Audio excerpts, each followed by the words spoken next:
talking more about the $10,000 grant, and I'm also applying to it for you live on YouTube.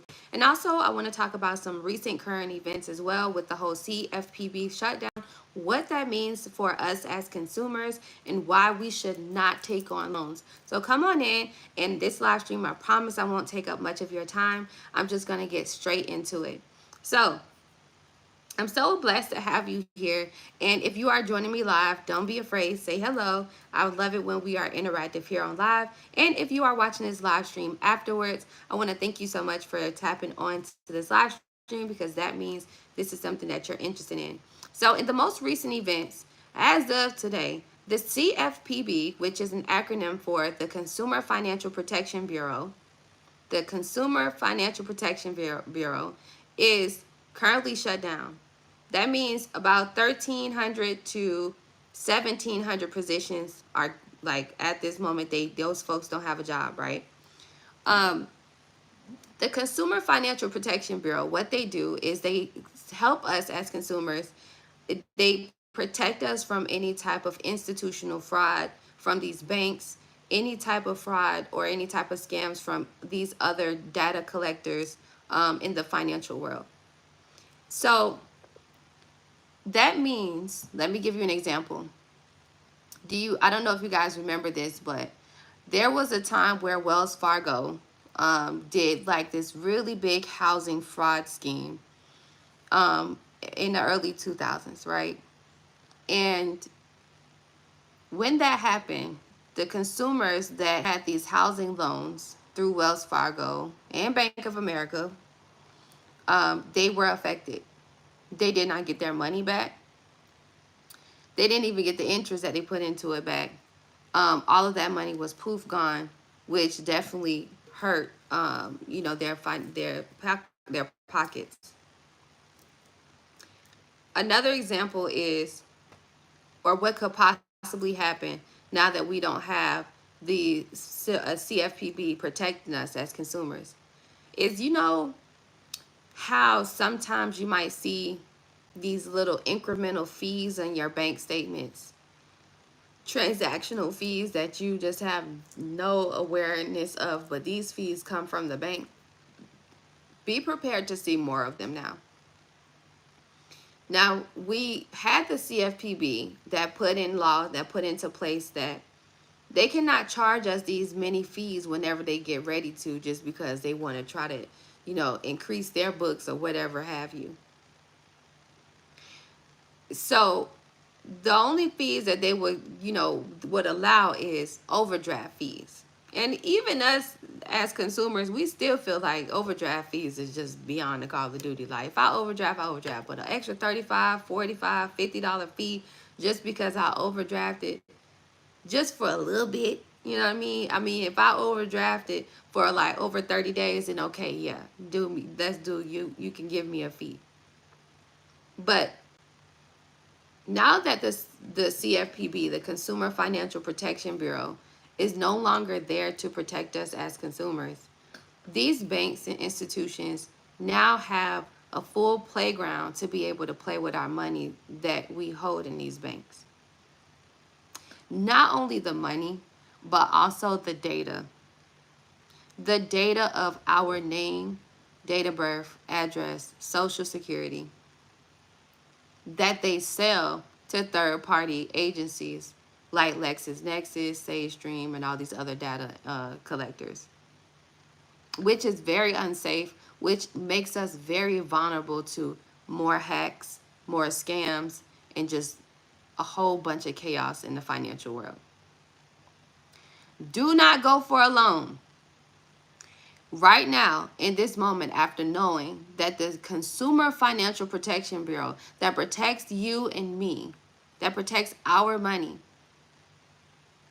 all right, that protects our money. Now that you know that,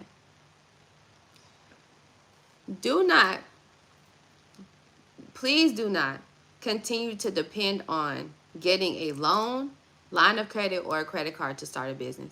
There's literally no point in you having that sort of energy, especially as a person of color, especially as a woman, especially if you are a part of LGBTQ plus. I'm being straightforward and blunt with you. Since all of these news, all of this stuff that's coming is straightforward and blunt, I have to be honest with my people. If you still have the dependency mindset on I need a loan, I need funding, and you want to say the word funding in replace of I need a loan, line of credit, or a credit card to be able to help me start my business or take it to the next level. If you in 2025 think that that is a smart decision, I'm telling you right now, you're on the wrong way. You're on the wrong path because you're allowing yourself to be vulnerable to these institutions who never cared about you. The only reason why they had certain incentives is because they had to have them, simply because we had the Consumer Financial Protection Bureau, we had federal bureaucrats and federal agencies that actually protected us as consumers from these big big guns, right? Some of them are some people in Congress are calling them big oligarchs, but that's we don't have them anymore. So going for a loan, think about you still being in the mindset of, oh, I need a loan to start my trucking business, or I need a loan to start this, and I need a loan to start that, and then you go to give them a loan. Guess what? The chances of you actually getting that loan is slim to none right now, because they never wanted to give it to you in the beginning, especially if you are a person of color, a woman, and if you are a part of LGBTQ plus. Credit does not matter. None of those requirements that they had does not matter. There's no DEI in none of these situations, which is diverse, equity, inclusion. This is why I've always been preaching about grants, because the grant world has nothing to do with what's going on in politics. It is not controlled by the federal government or federal funding. The federal grants that Donald Trump was trying to stop in all of that crazy chaos that we saw last week. Well, federal grants that they were mainly talking about were grants that were given to U.S. aid, right, which is the U.S. International Aid and Development, aid in international developments. So that's U.S. aid, where they give money to like Africa to help out with health reasons and agriculture. Stop that. Federal grants is grants that are personal grants that go towards Title 20, EBT, rental assistance, Medicare and Medicaid. Those are, utility assistance. Those are federal funded grants, personal grants. So the concerns about that was how many families was actually going to be affected by that. And, thank God we have some good leaders here that, put in a lawsuit and stop that and said, hey, that's unconstitutional. I like grants because in the grant world, grants are funded by your local governments. So that can be grants for Fulton County businesses, grants for, Texas-based businesses, grants for Miami-Dade-based businesses, right? You can get a grant from an entity. So that can be directly from, let's say, Amazon, if they want to give out a grant, right? Walmart, and they do. Walmart give out grants, Amazon give out grants, Gucci give out grants, Google gives out grants, right? These entities. And then you also can get a grant from a private sector. So that's usually maybe a group of private investors that want to give money back to, startups and small business and want to give them a chance. You have persons who donate. And now also a private sector could be you or me that just simply want to use our income and, help each other out with starting a business. None of those options that I gave comes directly from federal funding. Grants will not be affected in this situation at all. Grants will not be affected because grants are not, they're not controlled by the federal government. Nope. It's simply Good Samaritans in places and nonprofit organizations that want to give back to startups and small business owners. Just like this $10,000 grant that I'm about to apply to live on YouTube for our friend Shirley here. I've been applying to this $10,000 grant for a whole week live on YouTube. And I'm giving you guys a chance to have me, a 71% successful grant writer, who also travels the world, gets global grants, has helped people, not just people, but actual startups, tech companies, churches, all kinds, get millions of dollars in funding. And not from the federal government always. It's possible and it's true. You have to believe, though.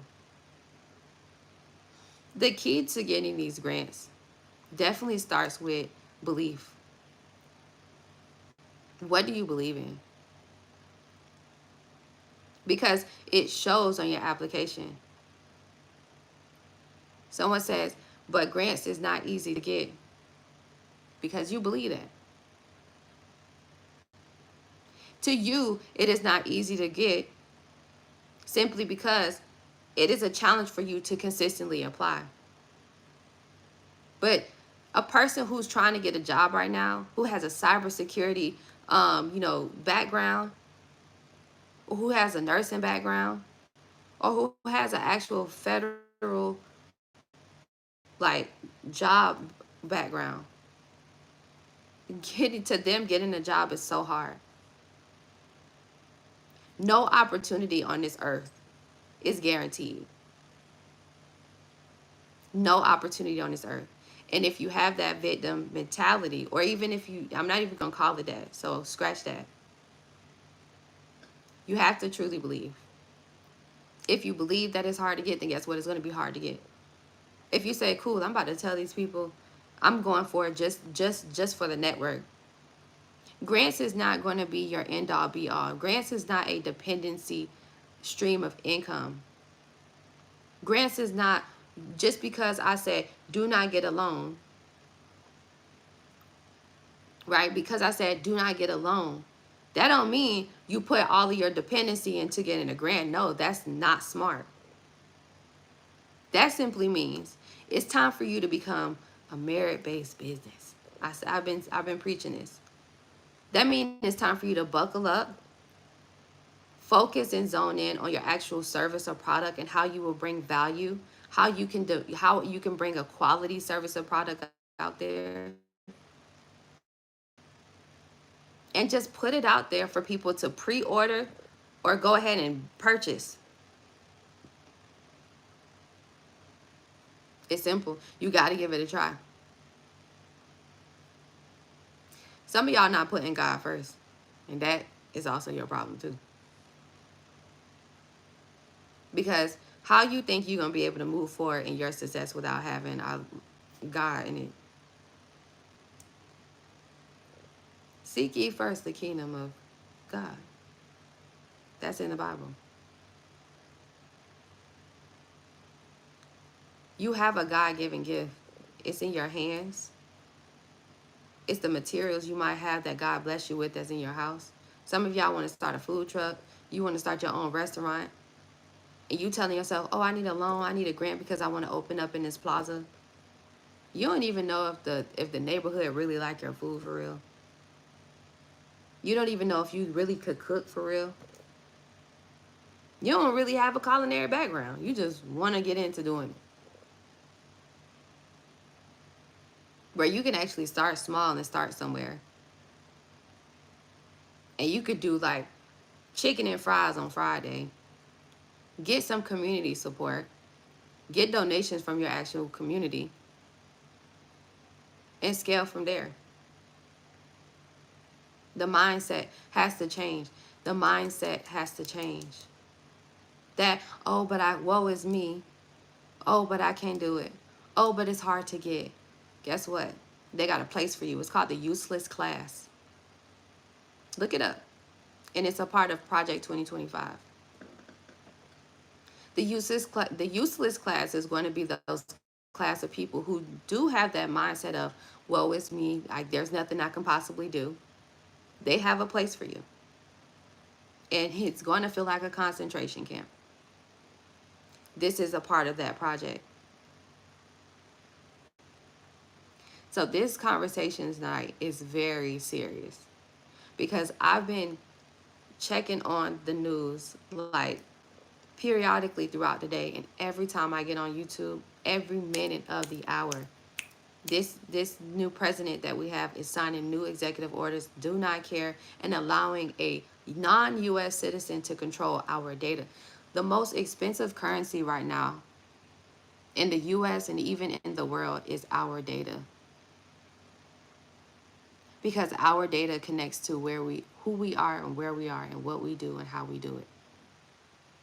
That is total power and control. Screw your bank accounts. We could have been took the money out your bank accounts. But to be able to control your medical records, to be able to control your education, to be able to control your actual opportunities. You think you want to leave America to be able to control your passport? This goes beyond just money. This is our freedom. And now that we don't have the Consumer Financial Protection Bureau, which is such a very, very important piece to finance, to the financial industry, to protect us, we no longer have that protection. Which means right now it is the devil's playground. If you do not open your eyes to see that, you are lost, and you will it's either you're going to make the choice to stay there, or it's going to be time for you to wake up for real. I'm telling you right now, even if you're a person of no religion or spirituality, even if you're a person that really loves money, I'm telling you, your money is in liability. So much in a liability that you might need to go and do like your grandparents did, pull out that cash, and it's time to put it in the mattress. Because now, without having the CFPB, we can all wake up tomorrow, no matter what bank or institution you are a part of. We can all wake up tomorrow with $0 in our bank account, and there will be no penalties towards it. Because there is no longer the Consumer Financial Protection Bureau. All of that you worked hard for. Even just these recently last 2 weeks. That's wild. And it goes for all Americans. No matter what race, gender, ethnic group, or sexuality you are a part of. This goes for everybody. If they want to wipe out your account and shut down, they will walk away with all of them billions of dollars and be done. And guess what? And slide all that money into AI. Today, they actually had an AI summit in Paris, where Elon Musk actually put in a $97 billion bid to buy OpenAI, which is ChatGPT, which is also his competitor. Where that money come from? The billions of